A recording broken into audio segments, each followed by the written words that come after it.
I'm Dr. Vinod Bharti, consultant obstetrician and gynecologist at Elite Moms, Kharadi. We are into creating precious moments of life.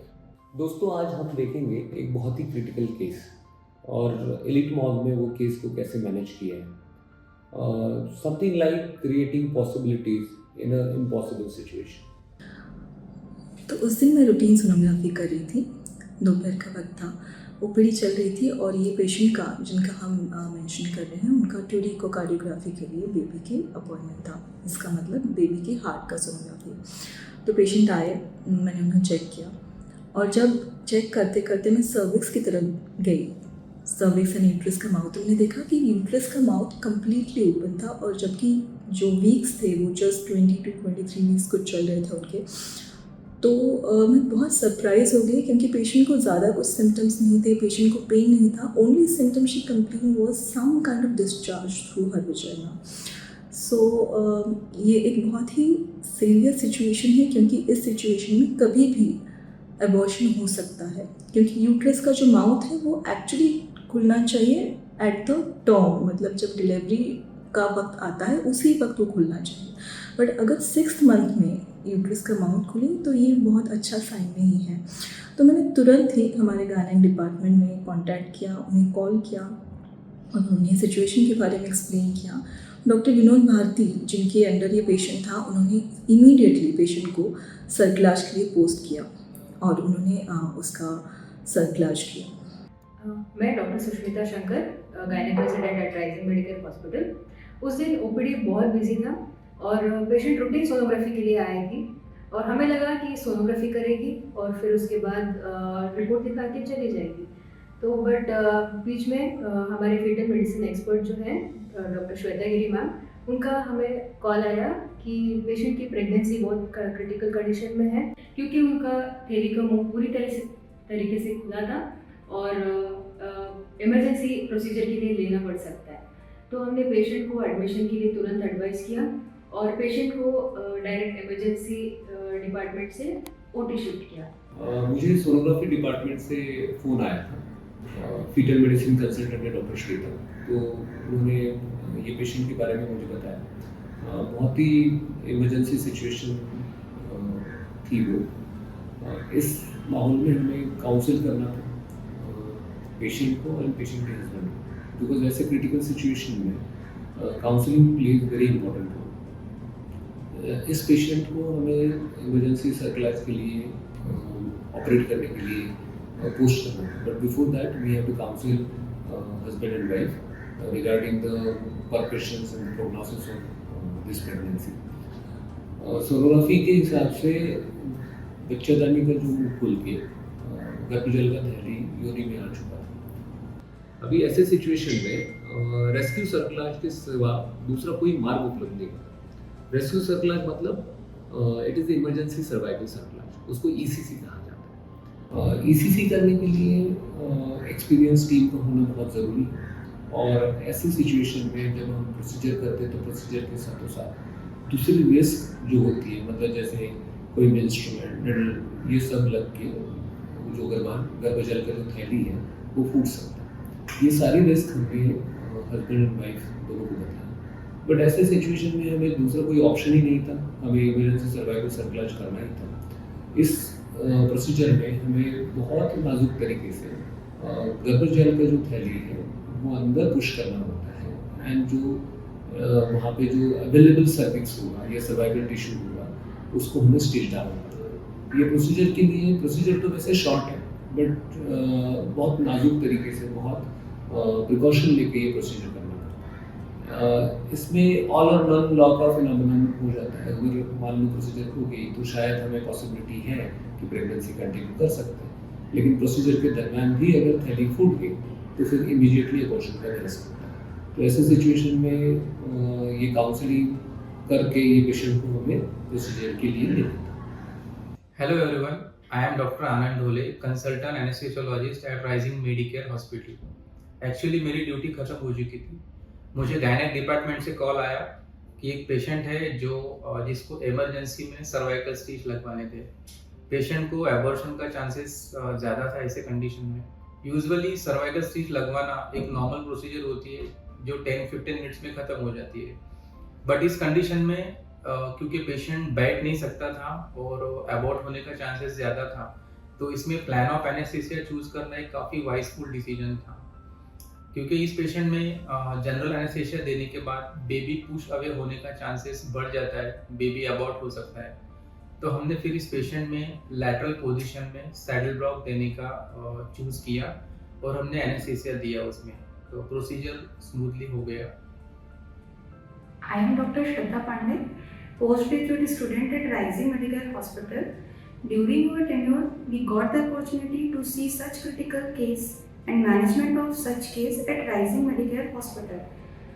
हमने उस दिन देखा routine procedure की जैसे वो procedure नहीं थी, थैली का मुंह खुला हुआ था और वाटर बैग उसमें से बाहर आ रही थी। बहुत ही नाजुक तरीके से हमको वाटर बैग को पीछे पुश करना था और साथ ही वहाँ पे स्टिच भी लेना था। सिचुएशन बहुत ही ज़्यादा क्रिटिकल थी। अगर नीडल थोड़ा भी इधर उधर हुआ या फिर वाटर बैग पीछे पुश नहीं हुआ तो इमीडिएट एबॉर्शन होने के चांसेस थे। बट सारा प्रोसीजर बहुत अच्छे से हुआ and finally fortunately we could complete the procedure uneventful. After the procedure, we shifted patient to the ward for further conservative management, and while shifting patient, we explained families and relatives that patient is going to be there in hospital for next few days or might be for longer duration. नमस्कार, मैं rising Medicare की in charge हूँ। जैसे ही हमको patient आते हैं तो पहले इंस्ट्रक्शन के लिए कॉल आता है। तो मुझे कॉल आया था हमारे फ्लोर में, तो मैंने कॉल रिसीव किया कि एक बेड रेडी करना है, गायनिक पेशेंट के लिए था। तो गायनिकोलॉजिस्ट का कॉल आया था कि ये पेशेंट जो है बहुत कम वीक वाले पेशेंट है और इनको फुल बेड रेस्ट है।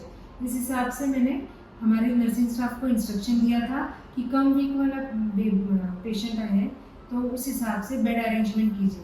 तो मैंने एयर मैट्रेस का इंस्ट्रक्शन दिया था उनको और स्टॉकिंग्स का, और उनको बेड रेडी करने के लिए सारे इंस्ट्रक्शन नर्सिंग स्टाफ को दिए थे। I am Dr. Ekta Virata, resident at Rising Medical Hospital. हम पोस्ट ऑपरेटिव पेशेंट को बहुत अच्छे से देख रहे थे। पेशेंट की डेली कुछ ब्लड टेस्ट कर रहे थे। सोनोग्राफी इन हाउस होने के कारण it was very convenient for the patient to do all the blood test and sonography at which are available at Rising Medicare Hospital. इसलिए पेशेंट की मैनेजमेंट वही की वही हो रही थी। पेशेंट बेड रेस्ट होने के कारण उसको नर्सिंग केयर बहुत अच्छे से लगने वाला था। For nursing care, rising Medicare hospital provides excellent care. Patient bedridden होने के कारण उसको फोलिस कैथेटराइजेशन किया गया था और डे टू डे एक्टिविटीज़ में नर्सिंग स्टाफ उनको बहुत अच्छे से हेल्प कर रहे थे। Everything was going fine, but after 2 to 3 days we came across some situation like patient बोल रहा था कि उन्हें बेबी के मूवमेंट्स कम फील हो रहे हैं एंड कुछ स्टिकी डिस्चार्ज भी जा रहा है। This is a case of usually preterm labour. इसमें हम नीचे से एग्जामिनेशन इतनी जल्दी नहीं करते, बट सिंस पेशेंट कंप्लेंट कर रहा था कि कुछ पास हो रहा है और कुछ हैवी लग रहा है, तो हमने तुरंत पेशेंट को एग्जामिन किया तो देखा कि पस लाइक डिस्चार्ज आ रहा है। तो हमने तुरंत डॉक्टर भारती सर को इन्फॉर्म किया। डॉक्टर एकता का फ़ोन आया था मुझे, उन्होंने बताया पेशेंट को डिस्चार्ज हो रहा है। तो आई वॉज बहुत वरीड कि पेशेंट को 2-3 दिन पहले ही हमने इमरजेंसी सर्कुलेट किया था और अभी डिस्चार्ज शुरू हो गया। तो कुछ लैब रिपोर्ट्स हमने चेक करने के लिए भेजे। टिल दैट टाइम हमने पेशेंट को फर्स्ट स्पेकुलम एग्जामिनेशन के लिए लिए। फर्स्ट स्पेकुलम एग्जामिनेशन जब तक हो रहा था हमारा, तो तब तक हमने लैब टेस्ट के लिए कुछ सैंपल्स भेजे। फर्स्ट स्पेकुलम एग्जामिनेशन में हमें ये पता चला कि पेशेंट का जो वजाइनल डिस्चार्ज है वो पस लाइक कंसिस्टेंसी का था। तो अभी ऐसी क्लिनिकल सिचुएशन जहाँ पे हमने 2-3 दिन पहले ही हमने सर्वाइकल सर्कुलेट किया है, emergency cervical circulate to conserve the pregnancy. और अभी ये सिचुएशन है कि अगर स्टिच नहीं निकालेंगे तो मदर को इन्फेक्शन का डर है और स्टिच निकालेंगे तो अबॉर्शन का डर है। तो this was a very critical situation where we have to make the choice, but we have to counsel them as well. तो हम लैब रिपोर्ट्स का वेट करें, तब तक हमने पेशेंट को काउंसिल करना शुरू कर दिया। सर्कुलेट के बाद हमने प्रेगनेंसी को हर वीक मॉनिटर किया to see the weight of baby, growth of baby, to see the fluid around baby, to see the Doppler changes, और ये सारी चीज़ें हम हर बार पेशेंट को, उनके हस्बैंड को एक्सप्लेन करते थे। और with each sonography, with each passing day, with each passing week उनका जो हौसला था इसके बारे में वो काफ़ी बढ़ता जा रहा था।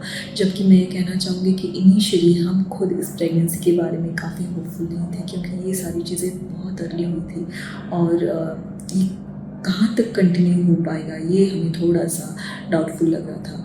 बट फिर भी हम ये कोशिश कर रहे थे कि हम थोड़ा आगे बढ़ पाए, जबकि ये प्रोसेस बहुत सिंपल नहीं थी, क्योंकि पेशेंट को कभी कभी साइकोलॉजिकली डिस्टर्बेंस होता था, क्योंकि उन्हें लगता था कि ये सारी चीज़ें मेरे ही साथ हो रही हैं, या फिर बहुत प्रोलॉन्ग पीरियड तक बेड पे लेटे रहना, हिलना डुलना नहीं है, एक ही जगह पे खाना पीना, तो ये सारी चीज़ें उनके लिए बहुत डिफ़िकल्ट हो रही थी।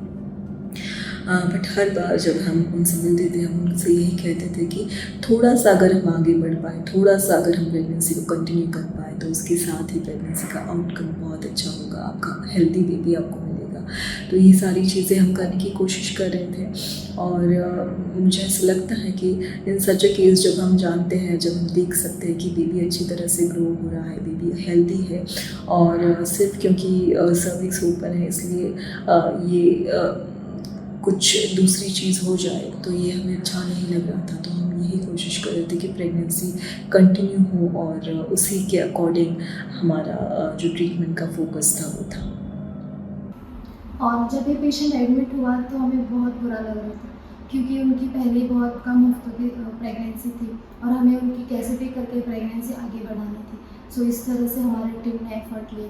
और जब ये पेशेंट एडमिट हुई थी वो मतलब बहुत सैड थी, तो हम ऐसे मेंटेन कर रहे थे IPR, इंटरपर्सनल रिलेशनशिप वगैरह। तो हमने उनके लिए जब बर्थडे था तो केक वगैरह अरेंज किया, हमारे मैनेजमेंट में भी केक वगैरह ये किया। तो ऐसे करके पेशेंट बहुत खुश थे। और जैसे ही हमारा नर्सिंग स्टाफ उनके पास जाता था, कोई भी प्रोसीजर्स के लिए, चाहे मेडिकेशन हो, चाहे एक्सरसाइज करना हो, चाहे फिजियो हो, जो भी चीज़ें थी, तो हमारा नर्सिंग स्टाफ उनसे थोड़ा सा मूड चेंज होने के लिए उनसे बातें करता रहता था। उनके मेडिकेशन होने के बाद भी उनका माइंड मतलब डाइवर्ट हो, इसीलिए हमारा नर्सिंग स्टाफ उन पर एफर्ट लेता था, ताकि वो सिचुएशन से बाहर आए कि मैं बेड रिडन हूँ, मैं बेड रेस्ट पे हूँ। तो उनको कभी पता ही नहीं चला कि वो बेड रेस्ट में है। उनके इतने अच्छे से एफर्ट लिया सारे नर्सिंग स्टाफ ने। एंड वो क्या करते थे कि बोलती थी मुझे कि मुझे मम्मी की याद आ रही है, बहन की याद आ रही है। तो हम ऐसे मैं बिज़ी रहा तो भी मैं उनके पास जाती थी और उनको ऐसे बात करती थी कि कुछ नहीं, ठीक होगा सब, ऐसे करके हम उनसे बात वगैरह करते थे। और पेशेंट का मतलब इतना अच्छा कोऑपरेटिव था, बॉन्डिंग भी इतना अच्छा सबके स्टाफ के साथ हो गया था। और मौसी के साथ भी उनका एक बॉन्डिंग था कि वो एक ही मौसी को बुलाती थी कि मुझे यही मौसी से हमारा क्लीनिंग करवाना है। बाकी कोई भी मौसी रही तो वो क्लीनिंग ही नहीं करती थी, लेकिन जो मौसी अवेलेबल रहती थी उनको वो मौसी ही चाहिए थी और स्टाफ लोग चाहिए था। तो वो उनका एक बॉन्डिंग बन गया था कि मुझे नर्सिंग में कौन चाहिए था, मामा मौसी हाउसकीपिंग में कौन चाहिए था। तो उस हिसाब से वो उनसे ही क्लीनिंग करवा के लेती थी, चाहे रूम का क्लीनिंग हो, डस्टिंग हो, या पेशेंट का बेड चेंज करना हो। तो उस हिसाब से वो मौसी को ही वो लोग ज़्यादा रेफ़र करते थे, क्योंकि उनका एक बॉन्डिंग बन गया था कि नहीं मुझे मतलब मौसी लोग भी उन पे जब भी कोई क्लीनिंग करते थे तो उनके साथ बात करना, उनके साथ टाइम स्पेंड करना अब सब हैबिचुअल हो गया था। वो इतने दिन थी कि एक ऐसा लगने लगा था कि एक फैमिली मेम्बर जैसे ही। तो नर्सिंग स्टाफ जब भी दूसरे भी पेशेंट अटेंड करने जाते तो वो रूम में जाते थे कि आप कैसे हैं मैम, ठीक है ना, थोड़ा एक राउंड तो पक्का हो ही जाता था वो रूम का। Yes definitely. और ऐसा भी नहीं कि उनके जो रिलेटिव थे और मतलब रूड थे, वो भी हमसे अच्छे से बात करते थे, हम भी उनको अच्छे से जो भी उनका प्रॉब्लम था वो हम सॉल्व करते थे। हाय, आई एम डॉक्टर सुनेत्रा। मैं राइजिंग मेडिकेयर हॉस्पिटल में पिछले 3 साल से काम कर रही हूँ। इस दौरान मैंने कई केसेस देखे हैं। ये केस थोड़ा डिफ़िकल्ट था। इस केस में हमें पेशेंट को बेड रेस्ट में रखना है और पूरा फिजियोथेरेपी करना है। इस दौरान पेशेंट से और पेशेंट के रिलेटिव से भी हमें काफ़ी कोऑपरेशन मिला। सिस्टर्स को भी जो हमने एडवाइसेस दिए थे उन्होंने भी बहुत सिंसियरली फॉलो किया। इस वजह से हम रोज़ का फिजियोथेरेपी काफ़ी अच्छे से कर पाए और अबॉर्शन की और बेड रिडन होने के कारण जो कॉम्प्लिकेशंस हो सकते थे वो अवॉइड कर पाए। Hello all, myself Dr. Poonam Geram. I am consultant gynecologist in Rising Medicare Hospital, Pune. Patient का सब कुछ सारा सही ही चल रहा था। पेशेंट को हम लोग 34 वीक्स तक लेके जाने का हमारा पूरा प्लान भी बन चुका था। बट एक दिन राउंड लेते समय पेशेंट कंप्लेंट करने लगा कि उसको नीचे की तरफ हेवीनेस फील होने लगा है और पेन हो रहा है। एंड अकॉर्डिंग टू दैट हमने पेशेंट को चेक किया तो हमें पता चला कि पेशेंट को स्टिकी डिस्चार्ज होने लगा है, जो कि इसके पहले कभी उसे नहीं हुआ था। एंड तुरंत हमने सोनोग्राफी करने का सोचा था। वैसे भी हम पेशेंट का 1-2 दिन में सोनोग्राफी करने ही वाले थे, बट ये सडन कंप्लेंट्स होने की वजह से हमने पेशेंट का तुरंत सोनोग्राफी और कोई नेसेसरी इमरजेंसी वाले ब्लड टेस्ट करने का डिसीजन लिया। इसी वजह से डॉक्टर श्वेता मैम, जो कि हमारी फिटल मेडिसिन एक्सपर्ट है, उनको बुलाया गया और सोनोग्राफी किया गया। अब मैं पेशेंट के लास्ट सोनोग्राफी करने के लिए जा रही थी और मैं सोच रही थी हमेशा की तरह कि जैसे मैं जाऊंगी बेड साइड उनका सोनोग्राफी करने के लिए, उनको हंस के ग्रीट करूंगी और उनको बताऊंगी कि ये सारी चीज़ें अच्छी हैं और बेबी अच्छा ग्रो कर रहा है, सब कुछ अच्छा चल रहा है और थोड़ा सा और बढ़ सकते हैं आगे। बट शायद इस बार ये पॉसिबल नहीं था, क्योंकि जब मैं गई पेशेंट काफ़ी डिस्ट्रेस में थी, उनको पेन हो रहा था और इसीलिए हम 2 दिन पहले, मतलब शेड्यूल से 2 दिन पहले सोनोग्राफी कर रहे थे। और मैंने देखा कि बेबी का जो हेड है वो नीचे आ गया था, नीचे मतलब पेल्विस में आ गया था। तो ये इस सिचुएशन में प्रेगनेंसी कंटिन्यू करना पॉसिबल नहीं है, क्योंकि पेशेंट को ऑलरेडी लेबर पेन जैसे पेन शुरू हो गए थे।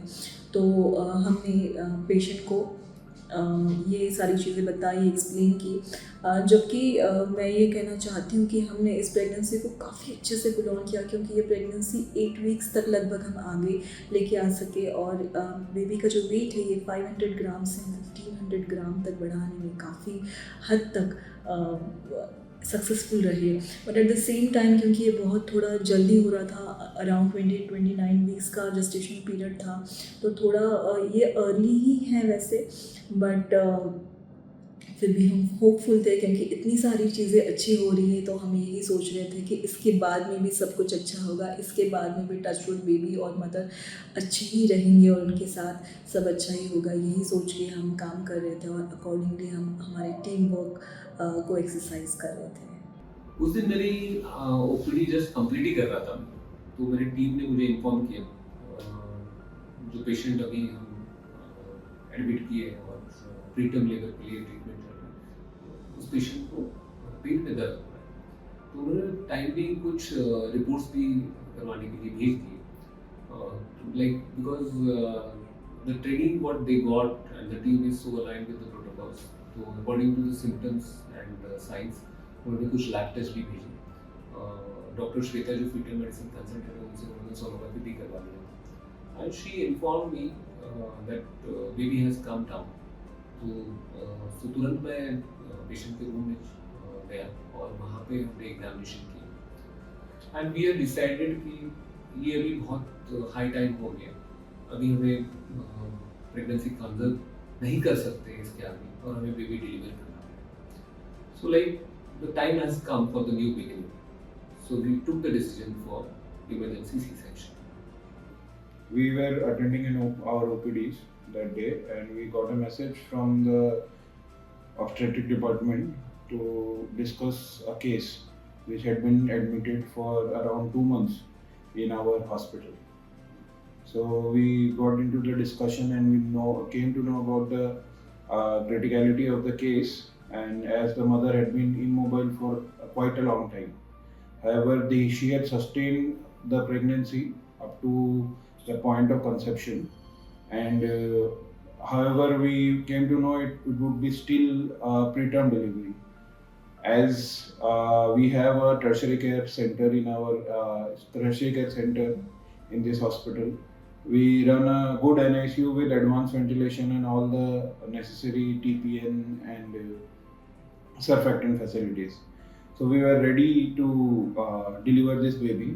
However, after much discussion, we were very adamant about giving steroids, and secondly, we wanted to continue the pregnancy as much as it was possible. So we conveyed this to our gynecology and obstetric team, and then we were making preparations for the baby to come out. तो हमारे nursing staff ने इतना अच्छे से effort लिया कि patient fully satisfied होके उनका अभी आउटकम भी इतना अच्छा आया है कि हमको बहुत अच्छा लग रहा है कि हमारा एफर्ट कोई तो चीज़ के लिए अच्छा हुआ है। इट मीन्स कि पेशेंट के लिए वो आउटकम उनका बहुत अच्छा आया है और उनका जो फीडबैक भी है नर्सिंग को लेके वो भी उन्होंने अच्छा किया है। तो हमको यही चाहिए कि हमने जो एफर्ट किया है मीन्स पेशेंट सेटिस्फाइड होना चाहिए, जो हमको पेशेंट की तरफ से मिल चुका है। Thank you so much. दोस्तों, आपने अभी देखा कि किस तरह से ये क्रिटिकल केस एलिट मॉम्स के एक्सपर्ट टीम ने हैंडल किया। इस सिचुएशन से बाहर निकल के अभी मदर और बेबी दोनों भी सुरक्षित और हेल्दी है। Yes, we did it.